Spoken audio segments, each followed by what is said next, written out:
அத்துடன் சேர்த்து இன்னொன்றையும் ஒரு கோரிக்கையாக நான் வைக்க கடமைப்பட்டிருக்கிறேன்.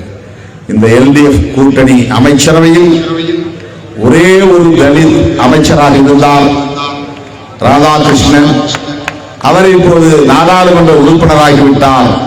அதன் பிறகு இந்த அமைச்சரவையிலே ஒருவர் கூட தலித் சமூகத்தை சார்ந்தவர்கள் இல்லை என்பது கவலை அளிக்கிறது. Representation for Dalits very essential. I request our Honorable CM to nominate a Dalit as a minister. இந்த கேபினெட் அமைச்சரவை தலித் ஒருவருக்கு வாய்ப்பளிக்க வேண்டும். இன்னும் ஒரு வருடம் தான் எஞ்சியிருக்கிறது என்றாலும் கூட இந்த எஞ்சிய காலத்தில் ஒருவரையாவது அமைச்சரவையிலே இடம்பெற செய்ய வேண்டும். இடதுசாரி முன்னணியின் அமைச்சரவையிலேயே நமக்கு அந்த பிரதிநிதித்துவம் இல்லை என்றால் வேறு யாரிடம் போய் நாம் இதை கோர முடியும்? எனவே இந்த கோரிக்கையை இந்த நேரத்தில் நான் முன்வைக்க கடமைப்பட்டிருக்கிறேன்.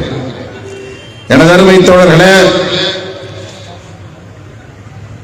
இடதுசாரிகளும் இணைந்திருக்கிற இந்தியா கூட்டணியில் விடுதலை சிறுத்தைகள் கட்சியும் உள்ளது. இங்கே அனூப் பேசினார் என்று கருதுகிறேன். ராகுல் காந்தி அவர்களை பற்றி பேசினார், காங்கிரஸ் பேரியக்கத்தை பற்றி பேசினார். விடுதலை சிறுத்தைகள் கட்சி இன்றைக்கு காங்கிரஸ் தலைமையிலான இந்தியா கூட்டணியில் இடம்பெற்றிருக்கிறது. டெல்லியிலே எங்களுக்கு அமைச்சரவை இட வேண்டும் என்று கேட்பதற்காக அல்ல, டெல்லியிலே ஆட்சி பீடத்தில் இருக்கிற சனாதன சக்திகளை அப்புறப்படுத்த வேண்டும் என்பதற்காக எங்களுக்கு ஒரே டிமாண்ட், அவ்வளவுதான். மத்தியில் எங்களுக்கு அமைச்சரவை பதவி வேண்டும், அமைச்சரவையில் இடம் வேண்டும் என்பது அல்ல எங்கள் நோக்கம், அது அல்ல எங்கள் கோரிக்கை, அது அல்ல எங்கள் இயக்கம், அது அல்ல எங்கள் இலக்கு.